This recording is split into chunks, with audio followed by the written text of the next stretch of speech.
Salut tout le monde, j'espère que vous allez tous bien. Alors c'est un format podcast, mais il y aura quand même quelques images d'illustration pour vous présenter les personnes. J'espère que cette histoire vous plaira, elle m'a sincèrement bouleversée. On commence tout de suite, je vous laisse vous installer tranquillement et c'est parti.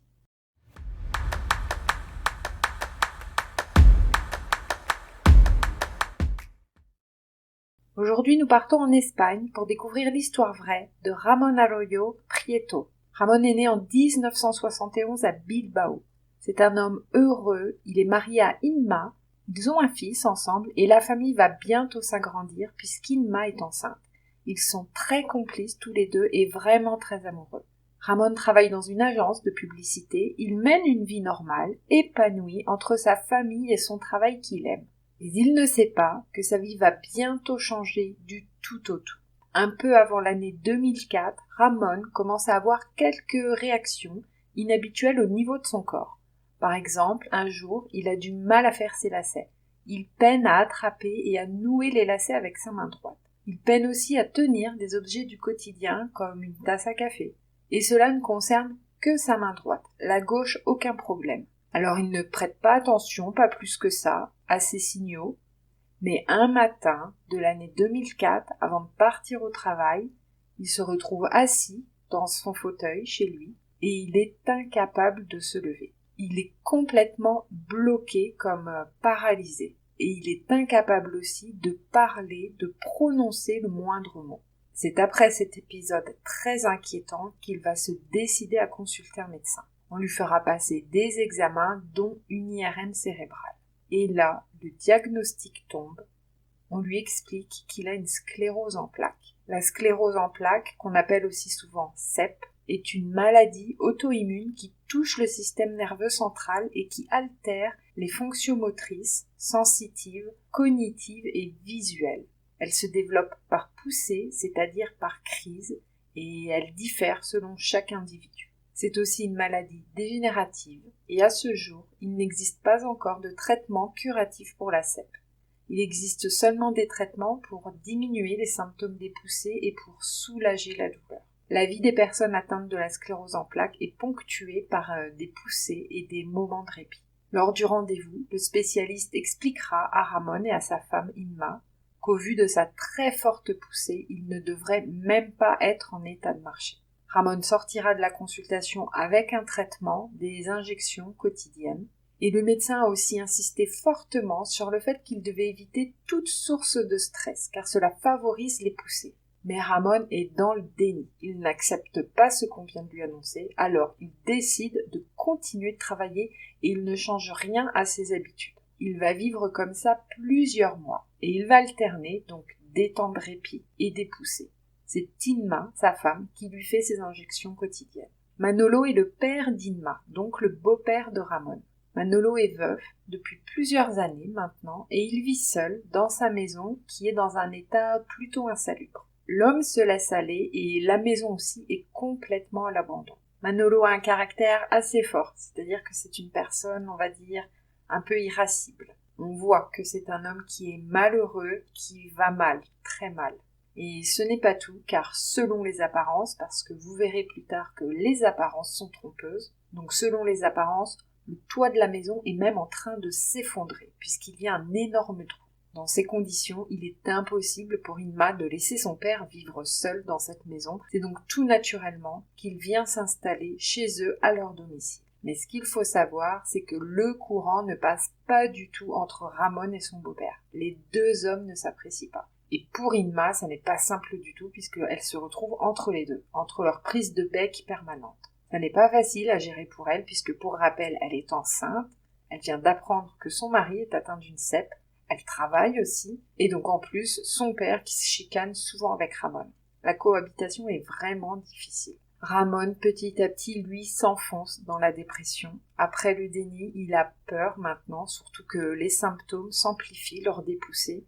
Il a des fourmillements dans la main droite, mais aussi dans la jambe droite. Et il a également une perte de sensibilité dans la main. Quand Inma lui tient la main, il ne la sent plus. Mais malgré ça, Ramón continue de travailler. Trop même.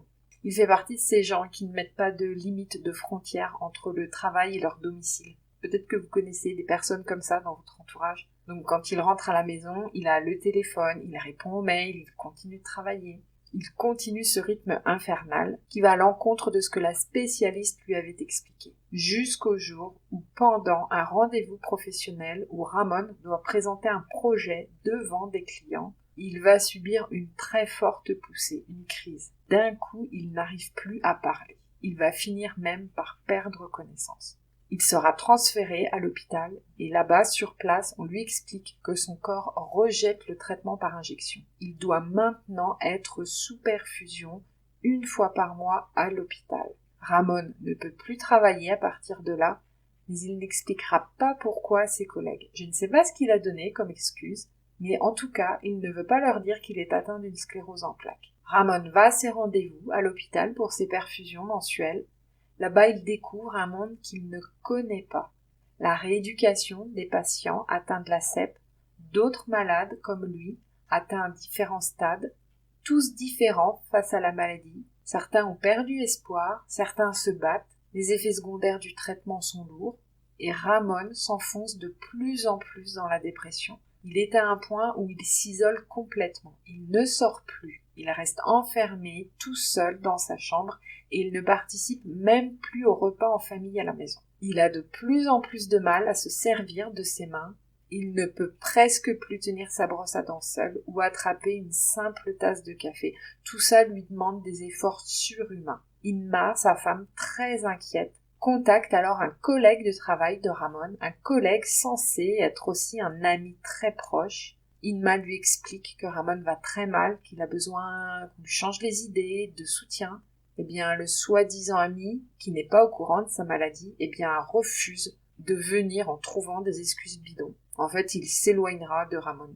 Vous savez comment c'est dans le monde du travail, parfois, souvent impitoyable. Si vous n'êtes pas au top, on vous met de côté. Donc, sans commentaire. Un soir, après une énième prise de tête entre Manolo et Ramon, Inma finira par avouer à son père pour Ramon et sa maladie, parce que jusqu'ici il n'était pas au courant. Et à partir de là, le père, touché par la situation, sera présent pour aider sa fille, mais également pour aider Ramon malgré leur mauvaise relation. Alors il va garder son sale caractère, mais on voit qu'il porte un regard différent sur Ramon. Quelque temps après, Inma donnera enfin naissance à leur second fils. Mais Ramon ne va pas mieux pour autant et son état psychologique inquiète de plus en plus Inma. Alors, elle va finir par avoir une idée. Elle va aller parler à son père, Manolo, ainsi qu'à Ramon, mais séparément, sans qu'aucun des deux ne soit au courant. Et elle va leur dire exactement la même chose. Elle dit à son père que Ramon va très mal, ce qui est vrai, qu'il n'a pas du tout le moral et qu'il aurait besoin d'aide pour sortir un peu, se changer les idées, qu'on doit s'occuper de lui. Et elle dira exactement la même chose à Ramon concernant Manolo, ce qui est vrai aussi. Donc les deux hommes vont se retrouver seuls à la maison, tous les deux, pendant qu'Inma travaille, et ils vont se tenir compagnie. Ils vont s'occuper l'un de l'autre, mais sans que l'autre soit au courant. Alors l'ambiance est toujours très tendue, puisque Manolo a son gros caractère, un caractère de cochon, on va dire, donc il y a souvent des étincelles entre les deux. Mais Manolo étant au courant maintenant de la maladie de son beau-fils, on voit que son comportement commence à changer petit à petit. Un jour, alors qu'ils sont tous les deux dans le salon, Manolo finit par s'endormir et Ramon, qui vient de voir une course d'athlétisme sur sa tablette, un 100 mètres, a d'un coup une furieuse envie. Il veut marcher 100 mètres. Il se dit que 100 mètres c'est rien, qu'il peut le faire, qu'il veut le faire. Alors il sort pendant que Manolo dort. Entre-temps, Inma rentre du travail, mais elle ne trouve que son père à la maison. Et lui ne sait pas où est Ramon. Inma le cherche dans toute la maison, mais ne le trouve pas. Alors elle sort dehors dans la rue, et là, elle entend au loin des coups de klaxon, plein de klaxons. Elle tourne le regard, et elle voit Ramon en plein milieu d'un passage piéton. Il est immobile en pleine rue, paralysé, incapable de marcher. Il bloque toutes les voitures. Elle se précipite vers lui en courant, et l'aide tant bien que mal, comme elle peut, à atteindre le trottoir. Elle ne comprend pas ce qui lui a pris de sortir comme ça, et Ramon lui explique qu'il a juste voulu faire le trajet de la maison à une station de métro, ce qui représente à peu près une distance de 100 mètres. Ramon a de plus en plus de mal dans les gestes de la vie quotidienne, mais il a un mental d'acier, Et pourtant, ça n'est pas un sportif à la base. Je dis ça parce que sur la vidéo de Mauro Prosperi, le survivant du Sahara, j'ai eu un commentaire très intéressant d'une personne qui faisait remarquer que s'il avait pu s'en sortir, c'était grâce à ses capacités physiques et psychologiques, son mental de sportif. Eh bien, nous avons la preuve ici que même Monsieur Tout-le-Monde peut atteindre cette force de caractère. Par contre, je ne sais pas de quoi ça dépend. Si vous voulez en débattre dans les commentaires, vous êtes les bienvenus. C'est encore un autre domaine qui me passionne, le dépassement de soi. Pourquoi certains y arrivent plus facilement que d'autres? Bonne question. Enfin voilà, Ramon lui est un battant et malgré la maladie qui progresse, il va commencer à aller marcher dans la rue. Il veut réussir à faire ses 100 mètres. Il ne lâche pas le morceau. Et à force de persévérance, il va réussir à atteindre son objectif. Mais Ramon en veut plus, il ne s'arrête pas là, donc il continue. Et contre toute attente, Manolo va venir avec lui pour l'encourager. Alors à sa façon, c'est-à-dire de manière un peu rentre-dedans, il ne va pas être dans la pitié, au contraire, il va le remuer un peu, il va le pousser à marcher de plus en plus loin. En même temps, Ramon continue toujours son traitement à l'hôpital tous les mois, et maintenant c'est lui qui accueille de nouveaux patients comme lui, on l'a accueilli à l'époque. Il continue de vivre avec sa maladie, toujours avec des poussées et des périodes de répit. Quand la CEP lui laisse des moments de pause, il peut marcher et il arrive même maintenant à parcourir des distances beaucoup plus longues. C'est dingue, il marche vraiment de mieux en mieux et il a moins de difficultés. Alors il décide d'aller dans une salle de sport. Ramon en veut encore plus. Il va monter sur un tapis de course et il va réussir à trottiner. Et à côté de lui, Manolo, qui est toujours là, il l'accompagne. Petit à petit, un lien commence à se tisser entre les deux hommes, même s'il y a toujours des étincelles par moment. Alors, tout ce que je viens de vous raconter s'est passé sur des années. Je n'ai pas les dates précises, mais c'est l'évolution de Ramon, de sa nouvelle vie depuis 2004, l'année où on lui a diagnostiqué sa maladie. Ça ne s'est pas fait en quelques mois, vous voyez à quel point il se bat. Puis un jour, je n'ai pas retrouvé l'année précise là non plus, mais c'est entre 2011 et 2012, dans la salle de sport, Ramon va tomber sur une affiche. Et c'est l'affiche de l'Ironman. L'Ironman est un triathlon. C'est un triathlon qui fait partie des plus difficiles au monde et il se compose de 3 disciplines, comme tous les triathlons, la natation, le vélo et la course à pied. Ce sont 3 étapes à parcourir. La distance en natation est de 3,86 km. Pour le vélo, c'est 180 km. Et pour la course à pied, il faut parcourir une distance de 42 km. C'est le nouvel objectif de Ramon. Il veut y participer. Et l'Ironman se déroule dans un peu plus d'un an, c'est-à-dire en 2013. Manolo le soutient dans sa démarche. Mais Inma, par contre, n'est pas très chaude au début. Elle est même très inquiète et elle a peur. Finalement, après avoir discuté, elle sera ok, mais à une seule condition. Que ça soit Manolo, son père, l'entraîneur de Ramon. Alors ils commenceront l'entraînement par du jardinage. Ramon ne comprend pas du tout pourquoi, il rechigne même un peu. Du coup, il y aura encore quelques clashs entre eux, mais il finit quand même par faire ce que Manolo lui demande. Alors il creuse, il désherbe, il plante des graines et tout ça est très physique. Manolo lui fera aussi faire des exercices pour rééduquer sa sensibilité au niveau des mains. Il bande les yeux de Ramon et ce dernier doit deviner ce qu'il touche. Donc soit de la farine, des grains de riz, des grains de café. Mais Ramon n'y arrivera pas à cause des symptômes de la maladie. Ils bricoleront aussi ensemble et leur lien se renforce vraiment de plus en plus. Petit à petit, ils commencent à s'apprivoiser et ils apprennent à se connaître. Ramon commencera ensuite à courir sur de petites distances. Alors au début, c'est très difficile pour lui. Il chute souvent, mais il se relève toujours. Et Manolo le pousse toujours à dépasser ses limites. Il le motive et encore de manière assez rentre-dedans. Manolo est comme ça. Du coup, c'est quand même toujours assez électrique entre eux. Tout l'entraînement se déroule chez Manolo, dans sa maison et dans son jardin. De temps en temps, Inma les observe de loin, discrètement, et elle voit qu'au fil des jours qui passent, les progrès de Ramon sont là. Il court par tout temps, qu'il vente ou qu'il pleuve. Ils iront aussi sur la plage pour faire des exercices de concentration et d'équilibre. Et à un moment, Manolo nouera leurs 2 jambes ensemble pour qu'ils trottinent tous les 2 en même temps, au même rythme. Alors cette vidéo, c'est bien sûr l'histoire de Ramon, mais c'est aussi un peu l'histoire de Manolo, puisque c'est sur cette plage qu'ils feront la connaissance de Noelia. Noelia est une femme qui est là en train de chercher avec un détecteur de métaux des objets dans le sable. La femme est veuve, comme Manolo, et tout de suite il y aura un très bon feeling entre les deux. Donc jusqu'ici, tout se passe assez bien. En parallèle de son entraînement, Ramon poursuit toujours son traitement à l'hôpital. Il a noué des liens avec certains patients, mais malheureusement, il y en a qu'il ne reverra jamais. Après de longues séances d'entraînement, avec Manolo, il va maintenant passer au vélo, une des 3 disciplines du triathlon. Ramon progresse de plus en plus, il va de plus en plus vite. Petit à petit, il reprend confiance en lui.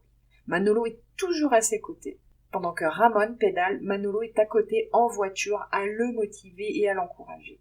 Ils sont de plus en plus complices. C'est un peu une relation de chien et chat. Ils discutent beaucoup ensemble. Ramon passe même plusieurs nuits dans la maison de Manolo. Ils s'attachent l'un à l'autre progressivement. Ramon découvre même que Manolo est en fait un ancien sportif. Il ne le savait pas. Un ancien champion de cyclisme puisqu'il a été maillot jaune du Tour d'Espagne.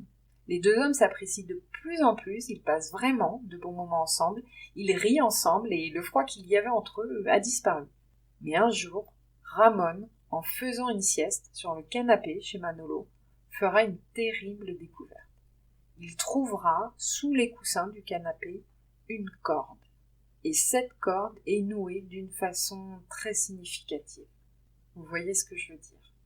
Ramon comprend tout de suite alors le trou dans le toit. Il lève les yeux au ciel et il comprend que Manolo a en fait essayé de mettre fin à ses jours en essayant de se pendre, mais que le plafond a cédé sous le poids et que c'est ce qui a sauvé la vie de Manolo. Pour le moment, Ramon ne préfère pas lui en parler. Les jours se suivent et maintenant Ramon commence la natation. Son moral est au beau fixe, même s'il subit toujours les poussées de la maladie. Parfois sa vue se brouille complètement, mais il reste motivé. Il continue d'y croire, de s'entraîner encore et encore. Un jour, il invitera Noelia chez Manolo, sans lui dire, pensant lui faire une bonne surprise. Il a bien vu que la femme lui plaisait, qu'il y avait un bon feeling entre les deux, mais finalement, ça se passera très mal puisque Manolo sera très en colère. L'homme n'a toujours pas fait le deuil de sa femme, partie des années plus tôt. Et ça sera un énième clash entre les 2 hommes, mais par contre, cette fois, il sera plus fort que les autres. Et ça sera même leur dernière dispute, puisqu'ils ne voudront plus du tout s'entraîner ensemble. Tout prend fin d'un coup, là, comme ça. Manolo ne retourne pas vivre avec eux, il reste chez lui, dans la maison. Ramon décide alors d'abandonner son objectif, il ne veut plus faire l'Ironman, et il reprend le travail tant bien que mal. Mais les jours passent, et il n'est pas heureux. Au fond de lui, il le sait, il doit relever le défi du triathlon. C'est ça qu'il veut faire, c'est ça qui a un sens pour lui dorénavant. Il n'est plus le même homme, sa vie a changé et lui aussi. Il est même devenu un exemple pour les autres malades de l'hôpital. Ils sont tous admiratifs de lui et certains même veulent s'entraîner avec lui. Il les porte vraiment vers le haut. Alors Ramon, conscient de tout ça et animé par cette folle envie d'atteindre son objectif, reprend l'entraînement, mais par contre tout seul de son côté. Il retourne à la salle de sport. Quant à Manolo, leur clash l'a fait beaucoup réfléchir. Ça lui a même provoqué un déclic. Il a réparé le toit de sa maison et il a repris son rôle d'entraîneur. Alors bien sûr, Ramon lui manque, mais par fierté il ne dira rien et donc il entraîne un jeune athlète. Mais tout va changer le jour de l'anniversaire de Manolo. Ramon lui a préparé un cadeau qu'il n'oubliera jamais. Il lui a réparé son vélo de l'époque. Pour son anniversaire, Manolo se rendra chez Ramon et Inma et le vélo est dans une chambre. Le couple demandera à Manolo de monter dessus et là, Ramon allume un vidéoprojecteur et sur le mur, en face du vélo, apparaît une vidéo. C'est le Tour d'Espagne. Son Tour d'Espagne. Manolo revit l'étape. Il se voit même gagner le maillot et surtout, il revoit le moment où sa défunte femme monte sur le podium avec lui pour le féliciter. C'est très beau et très émouvant à la fois. Et c'est après ce magnifique cadeau que les 2 hommes reprendront l'entraînement ensemble. Et cette fois-ci, Manolo n'est plus en voiture à côté de Ramon, il l'accompagne en vélo à ses côtés. Manolo va de mieux en mieux puisqu'il sort petit à petit de son deuil et il commence à fréquenter Noelia avec qui tout se passe pour le mieux. Les 2 hommes se sont réconciliés, les entraînements ont repris Mais vous savez que la vie est faite de hauts et de bas. Un jour, lors d'un entraînement, sur la plage, Manolo va retrouver Ramon assis par terre au bord de la mer, complètement paralysé. Ramon est incapable de se relever. Il fait une nouvelle crise et celle-ci est vraiment très forte. Il sera emmené à l'hôpital et tout son côté droit est paralysé. Il devra encore changer de traitement et il commence de la rééducation en piscine à l'hôpital. Ramon a complètement perdu espoir. Pour lui, tout son rêve s'envole, c'est foutu. En plus, il est en fauteuil roulant maintenant, lui qui marchait, courait il y a tout juste quelques jours encore. Pour lui, tout s'écroule. Il repart à nouveau dans la dépression. Inman, très inquiète, va alors essayer de le motiver à nouveau. Alors, elle lui dit qu'il a maintenant 1 an pile pour se remettre d'aplomb, pour l'Ironman. 1 an, 365 jours. En fait, elle lui met en tête le compte à rebours. Et elle va faire un décompte, jour après jour. Et ça va marcher, puisque Ramon va tout reprendre depuis le début. C'est dingue cette ténacité. Il va repartir de zéro. Ramon va réapprendre à marcher encore une fois. Il recommence à parcourir au début 100 mètres. Puis au fur et à mesure, il va agrandir les distances et il fera pareil pour le vélo et la natation. Alors franchement, de l'avoir déjà fait une première fois, c'est énorme. Mais là, de tout recommencer, sachant qu'en plus, il n'est pas à l'abri d'une nouvelle poussée qui peut venir n'importe quand, tout arrêter, eh bien Ramon y va quand même. Il se donne à fond et ses efforts vont finir par être récompensés puisque c'est enfin le grand jour. Nous sommes en 2013 à Caliela et c'est le départ de l'Ironman. Ramon est présent, il est prêt et il porte le numéro 126. Vous vous rendez compte, on est en 2013, ça fait 9 ans qu'il se bat. Sa femme, leurs 2 fils, Manolo et Noelia sont présents. En premier, c'est l'épreuve de la natation, donc 3 km 86. Ramon réussit. Ensuite, c'est l'étape du vélo. Et là, c'est une distance de 180 km. Ça commence à être très difficile pour lui physiquement. Mais il ne lâche pas, il s'accroche et il réussit. La 3e et dernière étape, la course à pied, est à enchaîner sans pause après la natation. Et c'est 42 km à parcourir. Ah, et une précision, j'ai oublié de vous le dire tout à l'heure, pour ne pas être éliminé, il faut finir le parcours de l'Ironman en moins de 17 heures. Durant le dernier trajet, Ramon est vraiment au bout de ses limites, à bout de force. Il tombera, il vomira aussi. C'est déjà un triathlon tellement difficile. Beaucoup de participants lambda abandonnent et lui, Ramon, il est là, il se bat avec la CEP. C'est vraiment un exploit qu'il est en train de réaliser. Les premiers coureurs commencent à arriver, sa femme l'attend et elle commence à s'inquiéter parce que les heures passent et Ramon n'est toujours pas là. La nuit tombe. Et les organisateurs commencent même à démonter les installations pensant que tous les participants sont arrivés. Donc Inman est vraiment de plus en plus inquiète. Mais bientôt, au loin, dans la nuit, elle aperçoit Ramon qui arrive enfin. Alors elle n'hésite pas un seul instant. Elle court vers lui avec ses 2 enfants.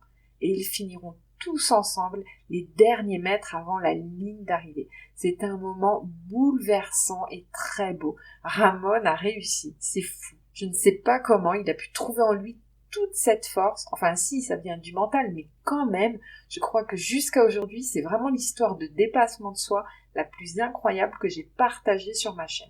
Du moins pour moi, vous me direz pour vous. Et alors attendez, je vous ai dit qu'il fallait moins de 17 heures pour terminer le triathlon. Ramon l'a fini en 16h56. Ramon est un champion, je le pense vraiment. Alors, il aurait pu s'arrêter là, maintenant l'objectif, le défi relevé. Eh bien non, puisqu'il va continuer derrière. En tout, il aura participé à 4 marathons, 8 triathlons olympiques, 5 semi-Ironman et 16 semi-marathons. Ramon a vécu 3 ans sans pousser. Alors je pense que le sport l'a beaucoup aidé, mentalement, mais physiquement aussi. On sait que dans toutes les maladies, l'activité physique est conseillée, et l'activité physique est conseillée tout court d'ailleurs, car le fait de faire du sport fait du bien au niveau physique, mais pas seulement. On sait que ça joue énormément sur le mental, car la pratique du sport libère les endorphines, et les endorphines ont un effet antalgique. Voilà, donc c'est une histoire vraie, je l'ai trouvée sur Netflix, le titre du film est 100 mètres, Je ne peux que vous inviter à regarder ce film. En plus, les acteurs sont vraiment très bons et le choix des musiques aussi. J'ai vraiment tout adoré. À la fin, je pleurais d'émotion. Alors, pas les larmes aux yeux, je pleurais vraiment à chaudes larmes tellement c'était beau. Surtout que son arrivée finale à l'Ironman a été filmée en vrai. Donc, dans le film, il y a quelques extraits. À la fin, le film est dédié, je cite, aux malades atteints de sclérose en plaques et à ceux et celles qui se battent pour parcourir leurs 100 mètres. Voilà, c'était l'histoire vraie de Ramón Arroyo Prieto. J'espère qu'elle vous aura plu, qu'elle vous aura inspiré. Ceux qui me suivent depuis un moment le savent, j'ai des problèmes de santé. J'en ai parlé dans une vidéo parce que j'en avais besoin à titre personnel et parce que j'avais besoin d'expliquer pourquoi cette chaîne. Eh bien, je peux vous dire qu'une fois le film terminé, j'ai mis mes baskets et je suis sortie pour aller marcher. Alors, je n'ai pas les mêmes problèmes que Ramón. D'ailleurs, pour l'instant, je ne sais toujours pas ce que j'ai. Je continue mon suivi. Lors de mon dernier rendez-vous, on m'a évoqué la fibromyalgie comme étant une des possibilités. Je ne vais pas tout réexpliquer ici, mais tout ça pour dire que oui, le mental est très important, même sans parler de maladie, et qu'on peut réaliser des exploits, des défis. En tout cas, il faut toujours y croire, il faut oser y croire. Voilà, je vous laisse ici. Merci encore à vous qui me soutenez sur cette chaîne. Un grand merci. Merci pour vos abonnements. Et j'espère sincèrement que l'histoire vous aura plu. On se retrouve bientôt. D'ici là, vous le savez, prenez soin de vous. Salut!